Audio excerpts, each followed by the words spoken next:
Peter felt for his dagger till his hand gripped it. Then he spoke. "Who is that?" For long there was no answer. Then again the knock. "Who are you?" No answer. He was thrilled, and he loved being thrilled. In 2 strides he reached the door. Unlike Slightly's door, it filled the aperture, so that he could not see beyond it, nor could the one knocking see him. "I won't open unless you speak," Peter cried.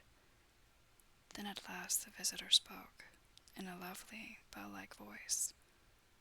"Let me in, Peter." It was Tink, and quickly he unbarred to her. She flew in excitedly, her face flushed and her dress stained with mud. "What is it?"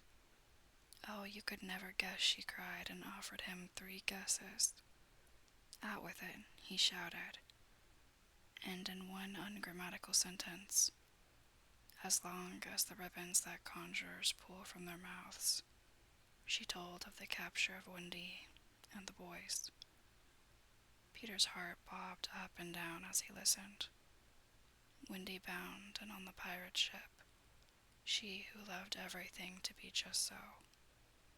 "I'll rescue her," he cried, leaping at his weapons. As he leapt, he thought of something he could do to please her. He could take his medicine. His hand closed on the fatal dose. "No," shrieked Tinker Bell, who had heard Hook mutter about his deed as he sped through the forest. "Why not?" "It's poisoned." "Poisoned? Who could have poisoned it?" "Hook." "Don't be silly. How could Hook have got down here?" Alas, Tinker Bell could not explain this, for even she did not know the dark secret of Slightly's tree. Nevertheless, Hook's words had left no room for doubt. The cup was poisoned.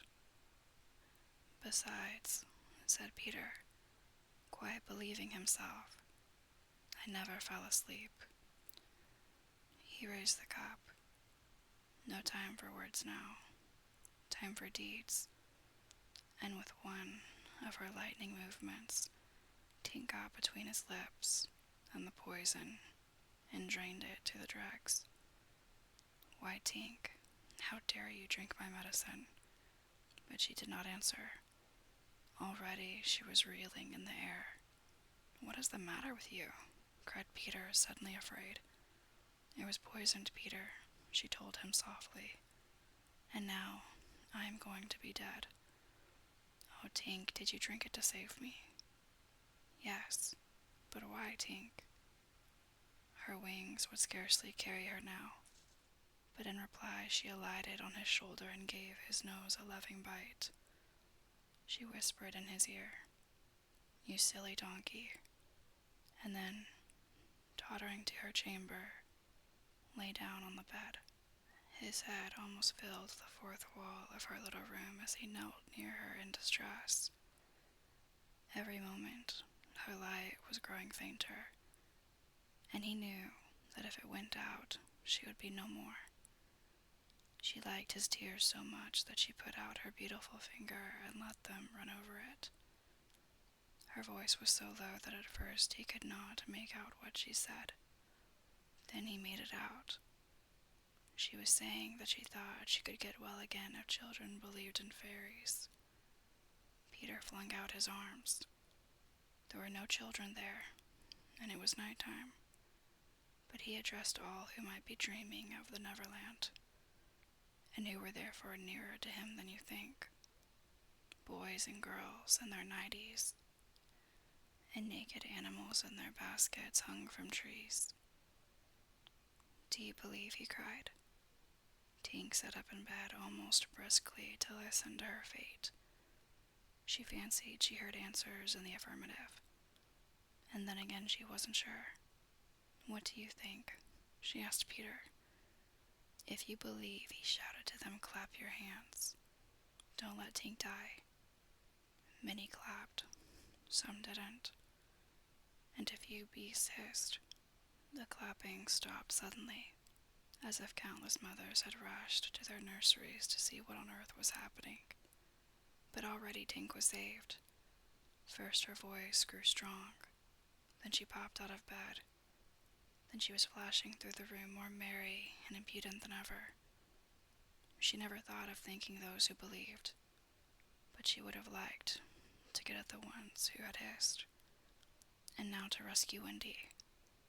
The moon was riding in a cloudy heaven when Peter rose from his tree, with weapons and wearing little else, to set out upon his perilous quest.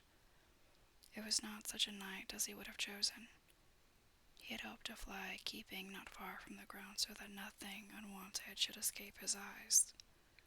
But in that fitful light, to have flown low would have meant trailing his shadow through the trees, thus disturbing birds and acquainting a watchful foe that he was astir.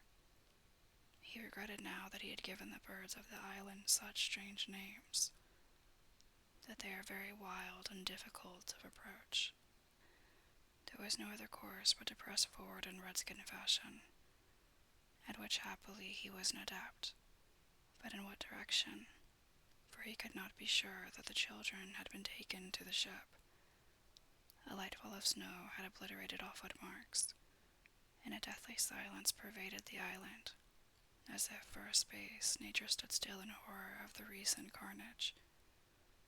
He had taught the children something of the forest lore that he had himself learned from Tiger Lily and Tinker Bell, and knew that in their dire hour they were not likely to forget it.